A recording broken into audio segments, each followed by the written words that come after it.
All right, thanks to Mick Trainer for those beautiful pieces there on the bagpipes. Appreciate that. And a warm welcome to Dwell Community Church for Christmas. Yeah, so we are going to do about 40 minutes of some Irish Christmas music. We're going to have Mindy Nielsen sing some songs. Ryan Hall is going to get up here and play with us as well. And a virtual kids choir. We'll also have Scott Risley giving a nice little teaching on the true meaning of Christmas. So sit back, enjoy, and here we go.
Hey everybody, I'm Scott Risley. I'm one of the pastors here at Dwell Community Church, and we're here to talk about Christmas.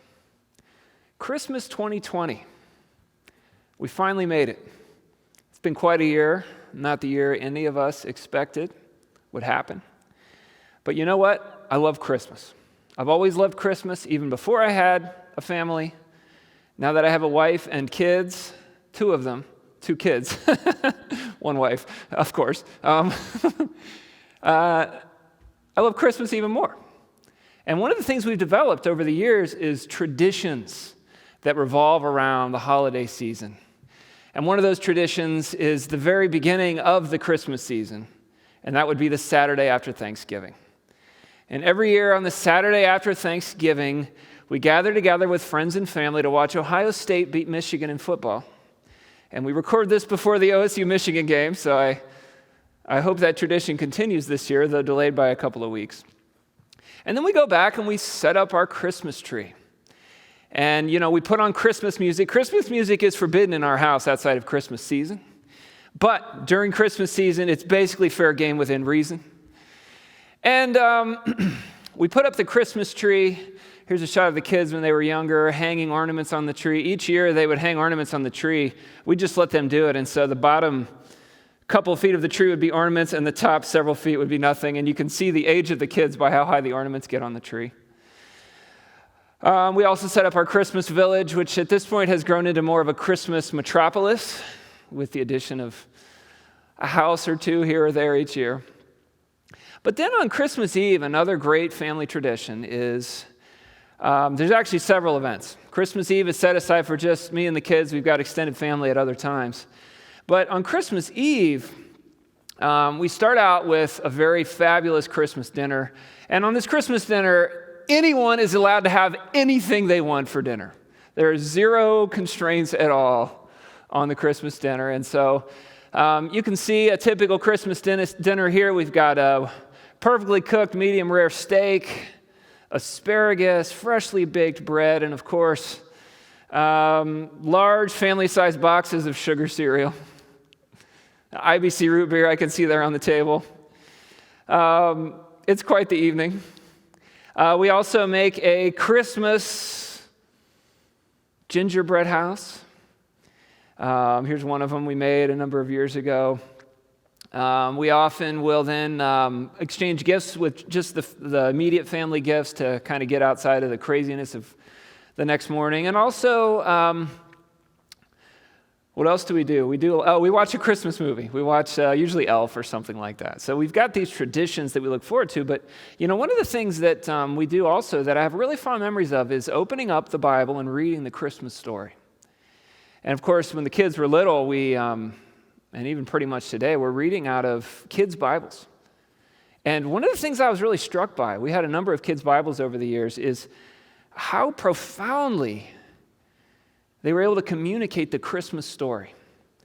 And especially the time of seeming silence from God, the hundreds of years between the Old and the New Testament leading up to the birth of Christ, where God seemingly hadn't said anything, where his people were under cruel oppression by the Romans. This was a time of great suffering and pain and waiting that Christ was born into. Here's one of them, the Action Bible, one of our all-time favorites. They begin their New Testament with this little story called When in Rome.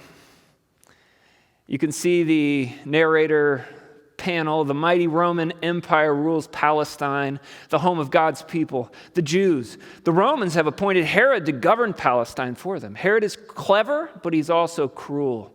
The Jews hate him and the Roman officials who work for him. A Roman soldier goes up to an old man and says, "Here, old man, carry this for me." Roman soldiers were allowed to do this. So this old man would carry it a mile for him. And the rest of the subsequent panels, they show the old man, the people watching with pity as he carries this burden for this Roman soldier. They show his family escorting him home in a tremendous amount of pain and putting him in bed. And then you see the old man begin to cry out to God. He remembers the time when God's people were free. He remembers the time long ago when King David sat on the throne. And God had promised that King David would one day have a son who would be an eternal ruler. And he says, "God, where are all your promises?"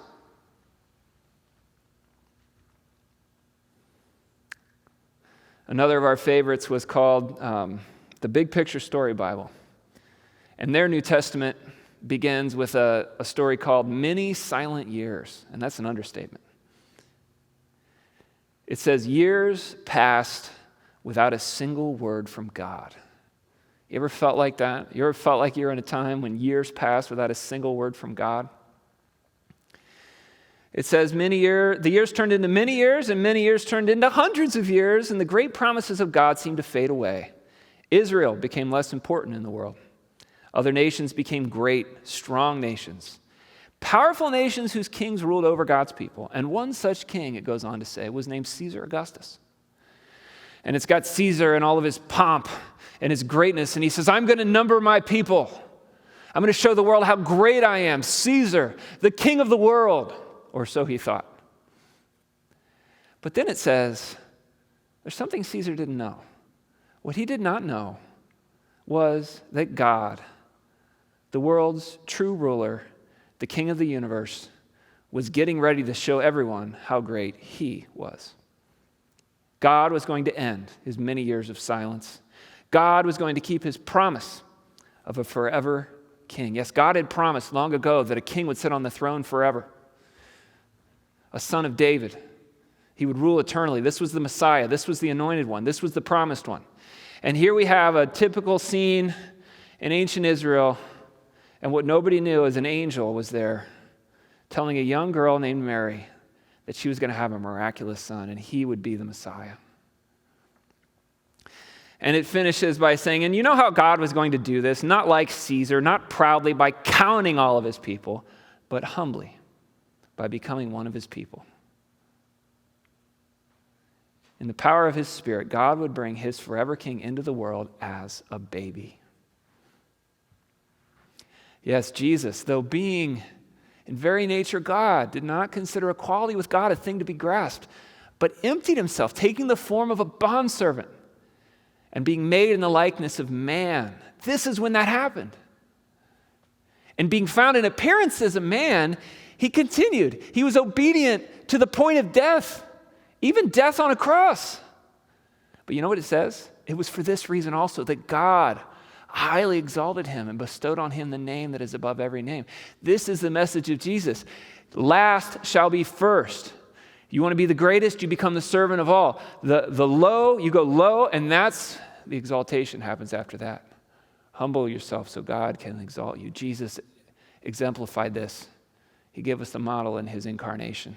And then he followed it up with his death on the cross. What this is capturing is exactly the prophecy of Isaiah. A prophecy about the Messiah that came 700 years before the birth of Christ. In Isaiah 9, Isaiah predicts this great time of oppression. Turned out to be at the hands of the Romans. And he says, nevertheless, that time of darkness and despair will not go on forever. What a great promise. You know, when does God move? I think about that question. I look back in the history of the Bible. I look back at my own life. And so often, there's a long period of darkness, a long period of despair, a long period of waiting, a long period where God seems like he is silent. And it feels so painful. And Isaiah says that time will not go on forever. It will not go on forever. He says the land of Zebulun and Naphtali will be humbled. This is the land of Galilee where Jesus was born, the northern part of Israel. There will be a time in the future when Galilee of the Gentiles, which lies along the road that runs between the Jordan and the sea, will be filled with glory. The people who walk in darkness will see a great light. Yes, that darkness. The light is even brighter when it comes in the darkness. For those who live in a land of deep darkness, the light will shine. Isaiah says, God, you will break the yoke of their slavery. And what did Jesus say? On the first sermon of his ministry, he says, the Father has sent me to proclaim that captives will be released.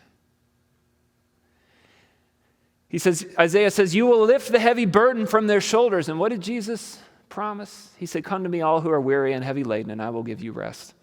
And you will find rest for your souls.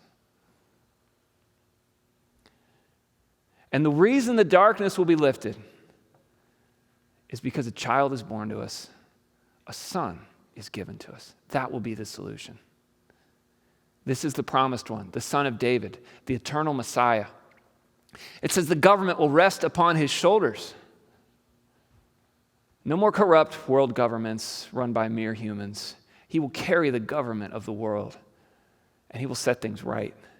And what will he be called, the Son of David? He will be called Wonderful Counselor, because he's wonderful.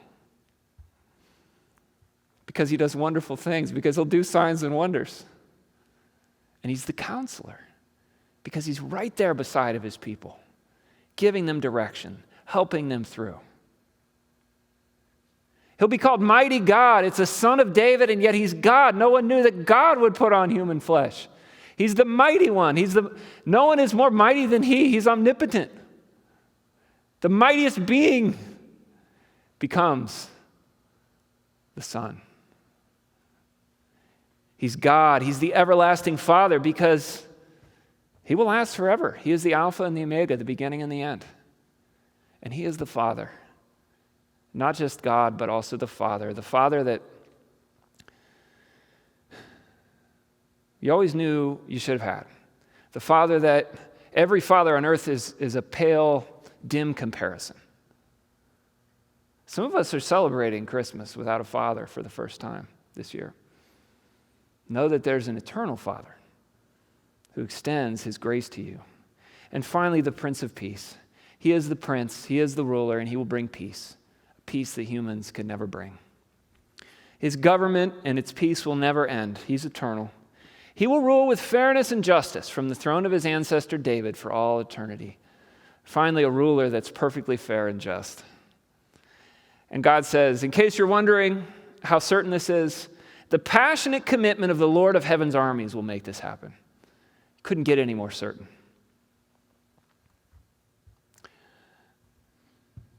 Christmas 2020. This has been a hard year. This has been a hard year. For some of it's been harder than others, but people say, I'm really having a hard time. And I say, everybody's having a hard time. If you told me you weren't having a hard time, I would know you're lying. It's been hard. But Isaiah has a promise for you. Nevertheless, he says, that time of darkness and despair will not go on forever. Things will get better.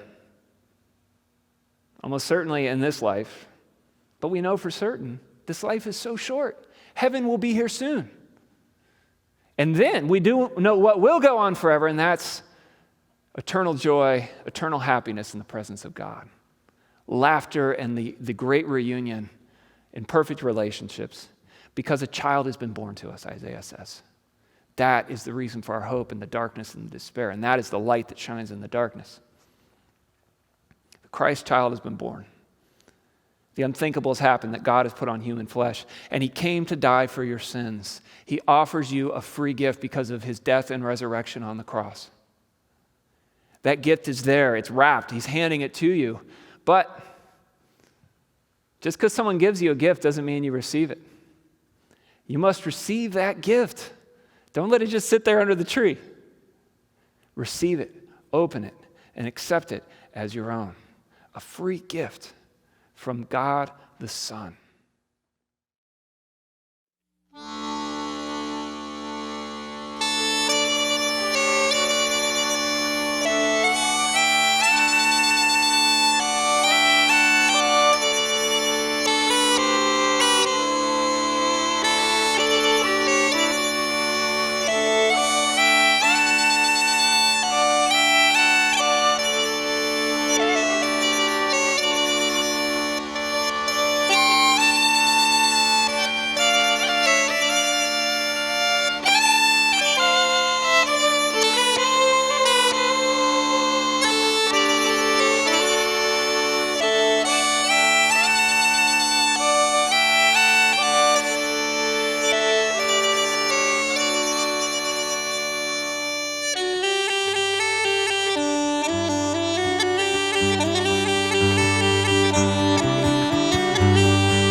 Okay, so we're going to have Mindy sing a song to really get you thinking. If you're curious what the big deal is about Jesus, this song is to help answer that question.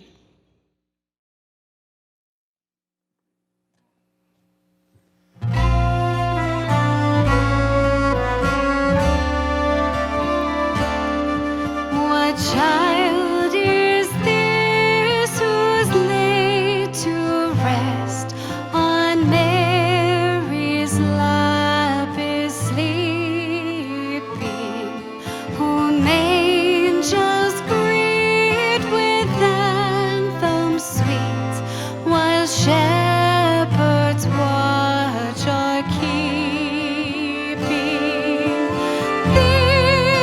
This is Christ the King, whom shepherds guard and angels sing.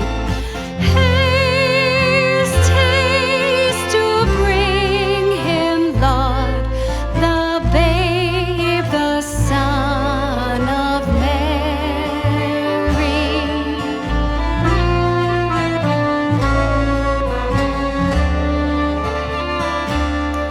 Why lies he in such humble place, where ox and ass are feeding? O people, heed as sinners hear, the silent word is pleading. The spear shall pierce him through, the cross he bore for me, for you. Hail, hail, the Word made flesh, the babe, the Son of Mary.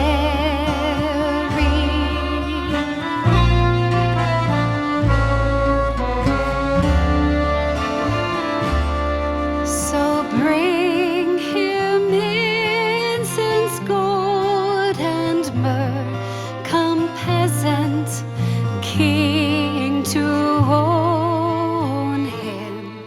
The King of kings salvation brings. Let loving hearts enthrone him. Raise, raise a song on high. The Virgin sings her lullaby. Joy, joy,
Well, we've come to the end of our program, and what better way to end things than with the favorite old Scottish song, Auld Lang Syne, which means old long ago. And it's a song about missing cherished relationships. And hasn't this been a year of that? So we want you to think about the lyrics and sing along with us, too. And from all of us here, we want to just say Merry Christmas and Happy New Year. Thanks.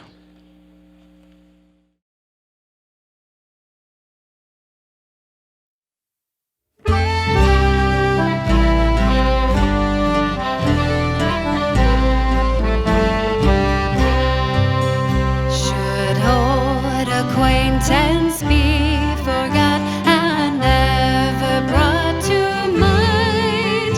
Should old acquaintance be forgot in days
King.